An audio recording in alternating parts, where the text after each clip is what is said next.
You're welcome. Everybody, shalom. Ask you some questions?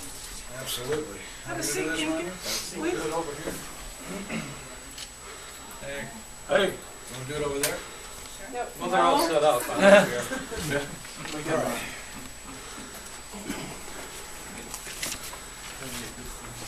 Why the change of heart?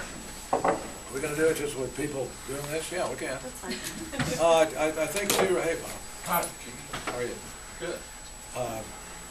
Two reasons. One is money, which, as Bob Dylan once said, money doesn't talk, it swears. And finding myself with just my trusty slingshot against multiple millionaires is, I thought, problematical. So, and then when I went down to Houston and I met with Bill White, I was very charmed.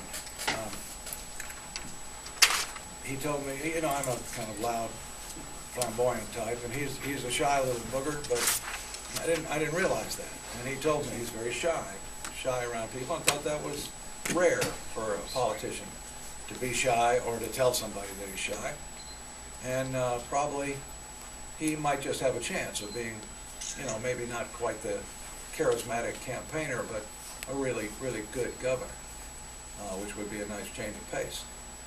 And so we hit it off very well. And kind of, you know, we kind of felt like an odd couple. He's an insider, I'm an outsider, and we want to keep it that way.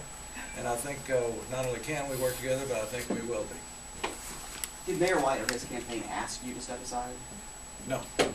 No, it was pretty much financial, and also talking to Hightower, who pretty well convinced me that from the Ag Commissioner vantage point, you can do almost everything the governor that I could have done as governor, and you're not held back. You don't have to wait for the legislature, which is really key. So you've got the budget and you've got the staff to do things that they really can't do. So let's say you want to campaign against eminent domain and toll roads, you can do it from that vantage point. You know, you want to, like tonight I'm meeting with Willie Nelson. We're talking about this idea Willie's had for a while about alternative fuels, biofuel farmer co-ops all over the state, you know, in truck stops and places like that where you can actually get the stuff easily. This might be a big thing. I'd like to see animal sanctuaries, spay and neuter and adoption centers in every state. And an example of how you can expand the office would be something I was campaigning before previously about a statewide public defender's office. This would particularly impact rural areas. That's where a lot of the trouble starts. One example is Corsicana, Texas, where the whole Todd Willingham thing began. And what they have is a judge who picks one of the weakest lawyers in town who probably contributed to his campaign. That's the system. And that's who handles it. If we'd had, say, Jeff Blackburn of the Innocence Project as a statewide public defender, this never would have even come to pass, and very likely we wouldn't have executed what most probably is a legally innocent man, Todd Willingham. What about your opponent, Nick Gilbert? Both of you have gone from the governor's race to now the Ag Commissioners. Can you talk a little bit about any interactions you've had with him? No, I've talked to him a few times. He jumped right in after he endorsed Farouk. He jumped in the Ag slot, and he didn't call me. So I don't feel bad about it. I called him twice, once to talk over if we couldn't work this out, and he didn't want to.